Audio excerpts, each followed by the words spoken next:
Okay, today, in addition to that addendum, retraction, correction thing to my complaints about the AP itemization pass that AP items got, I'm going to be talking about something I've meant to talk about several times before, but several things have gotten in my way. The first time it actually happened, I was without internet and didn't find out about it until like months after it actually occurred.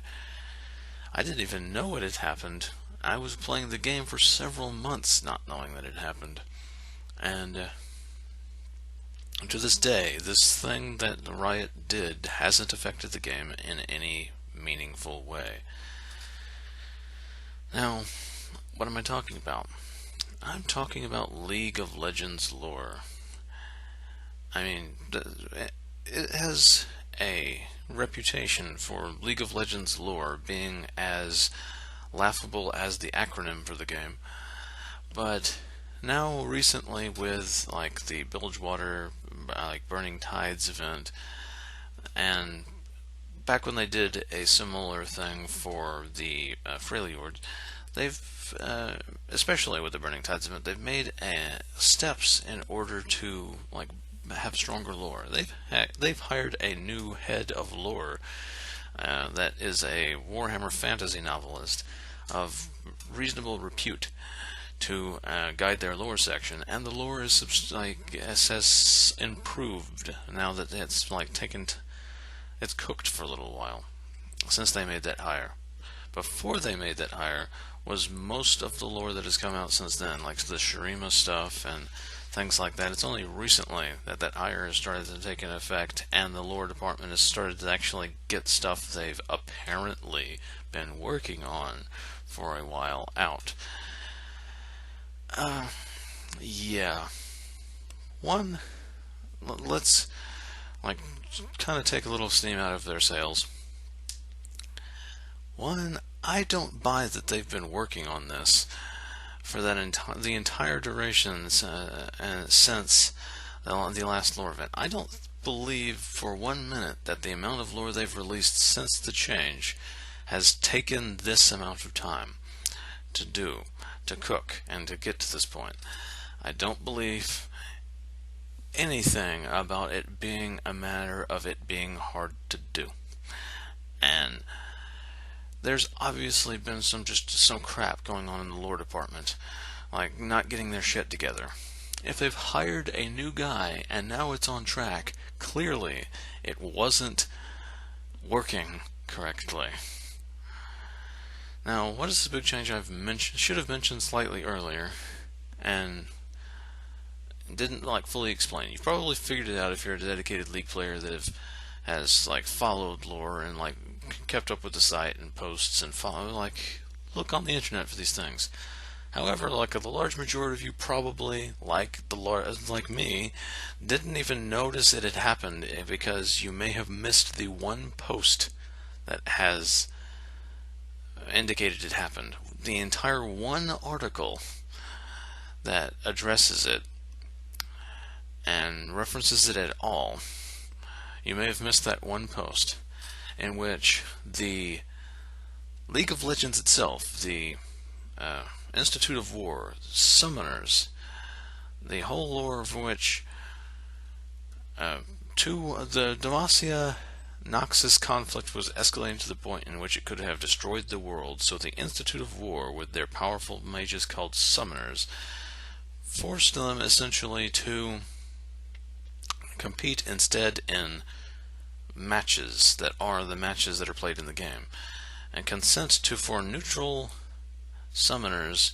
to summon them to the battlefield and guide them in the battlefield to settle political squabbles. That was the lore, and that is what was made not canon. The Institute of War was completely removed, and they still to this date have not corrected all the lore that this has compromised. There are several characters that exist in their current form entirely because of the Institute of War that that were former members of the Summoners, like Lee Sin, were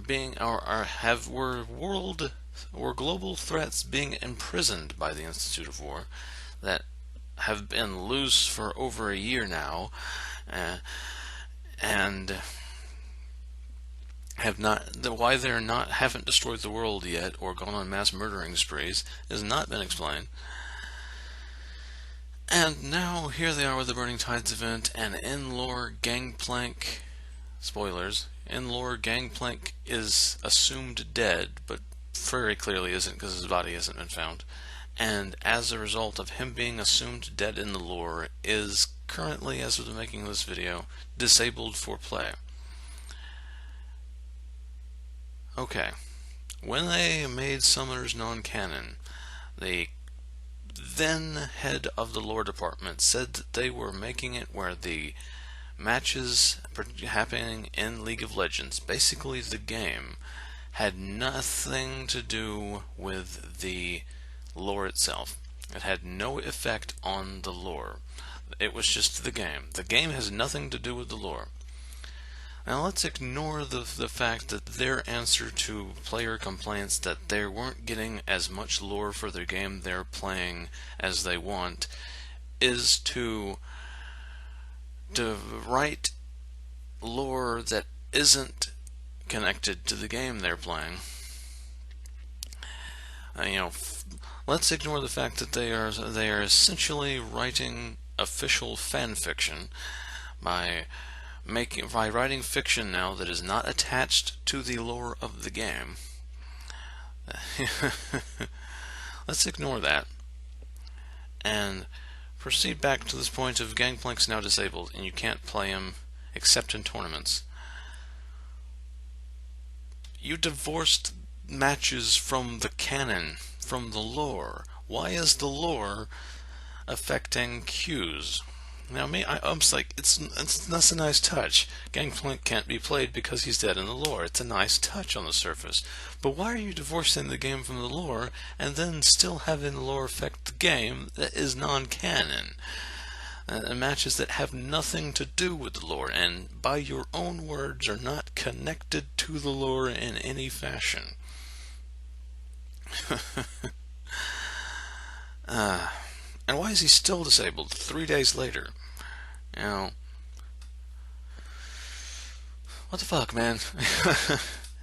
And I'm sure a lot of players wanted to play Gangplank's rework in the Bilgewater Brawlers, the Black Market Brawlers mode that came out recently. But nope, he was disabled the moment it came out and is still disabled for 3 days.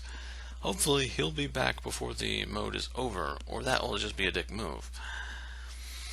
So yeah, back on to further complaints about just deleting the Institute of War from canon and not explaining what stopped the war between Noxus and Demacia. They just stopped,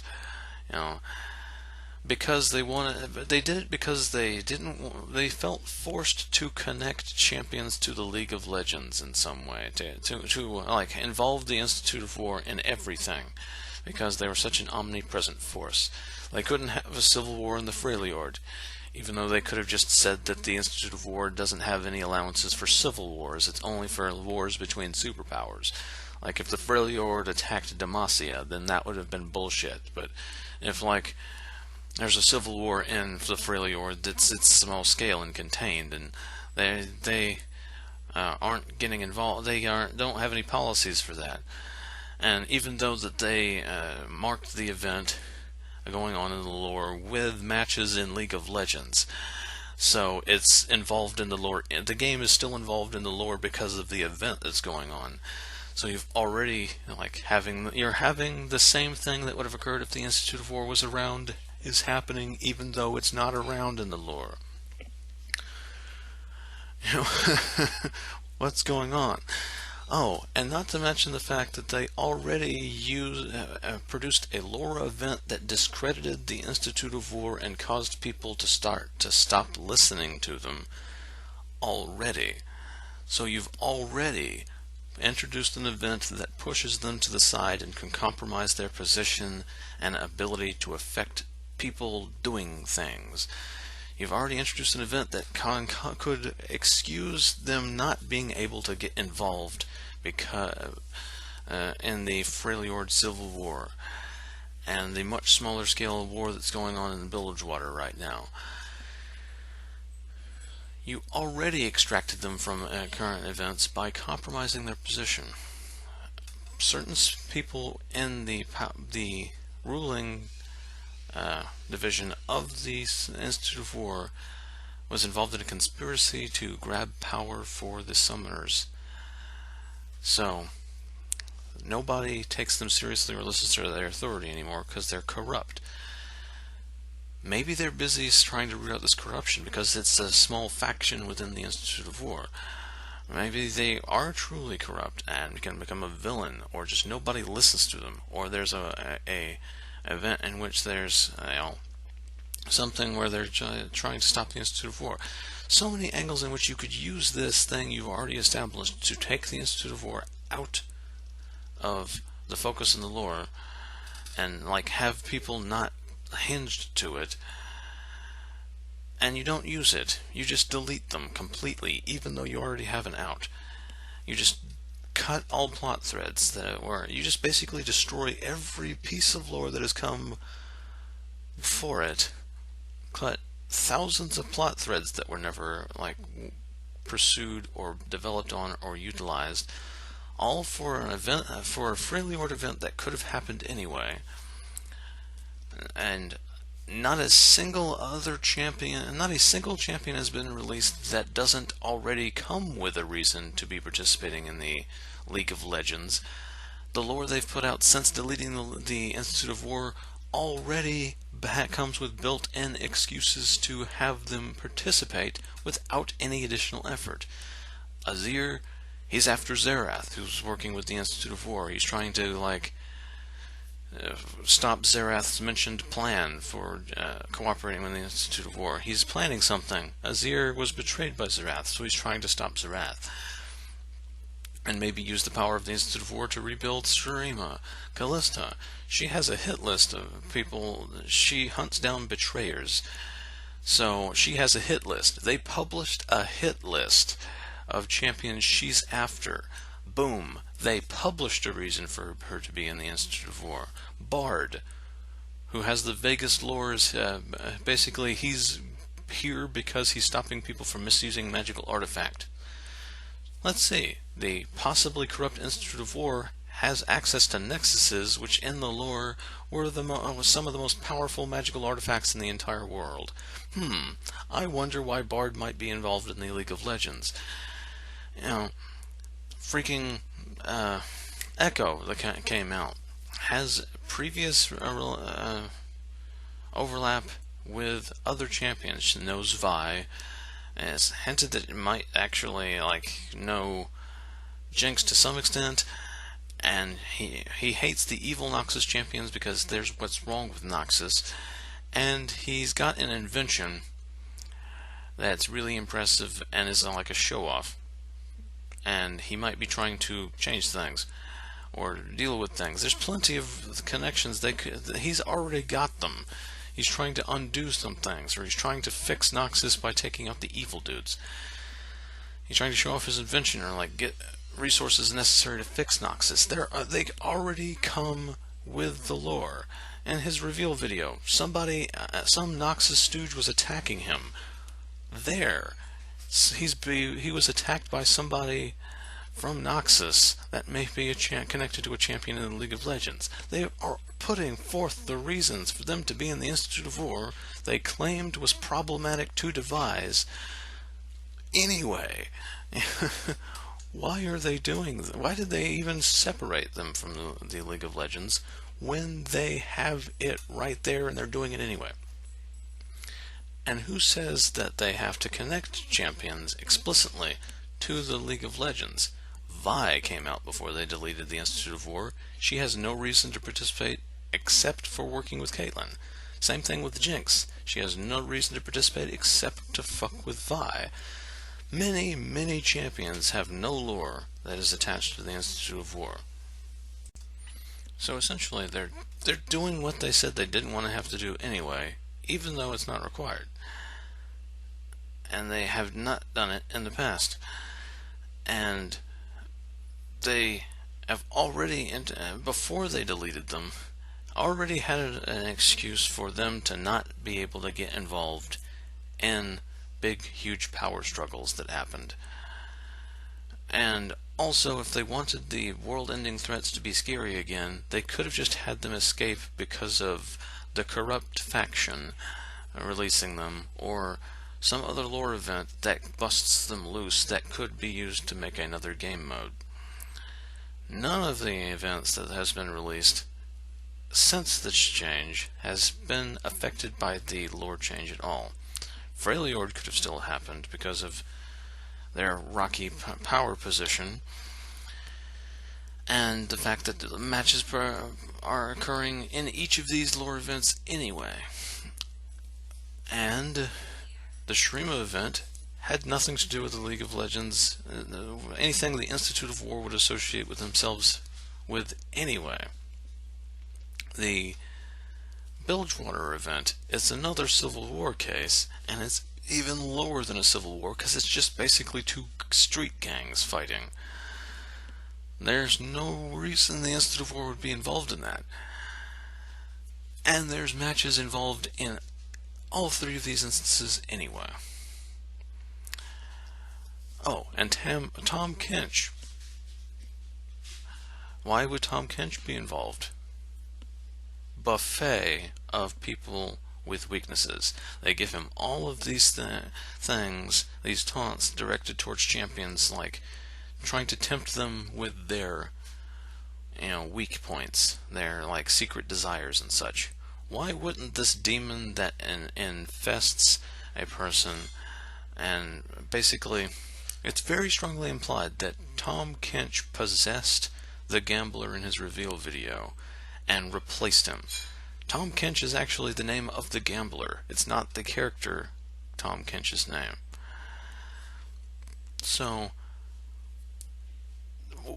this entity would not want to possess this buffet of people with dark points to them and cause despair on a global stage, because this is like a big event. This is like political. This is how they settle political events and conflicts. Why wouldn't Tahm Kench be there, trying to corrupt the champions and summoners of the Institute of War that are operating and affecting things on a global event, on a global scale? Why would he not be there? None of the champions released since the deletion of the Institute of War don't already have a reason to be there, when the primary reason for deleting the Institute of War was that they didn't want to come up with a reason to link them to the Institute of War, which they're doing anyway. And they wanted to be able to do large-scale conflicts, which they could do anyway because they've already compromised the power structure of the Institute of War, and could easily have it where they're busy with something else. And they're already having matches involved with the lore events anyway. The lore change does nothing but destroy lore. It fixes nothing. They have changed their lore approach and what they're doing in the lore. None. It has affected nothing. It's very likely you didn't even know it had happened and still think the League of Legends is canon. At least 1 out of every 6 people that might watch this video probably still think the Institute of War is canon. If not more than that. It's just pointless. So anyway, this rambling will now end, and Cheese of Ages will be signing off. Good day.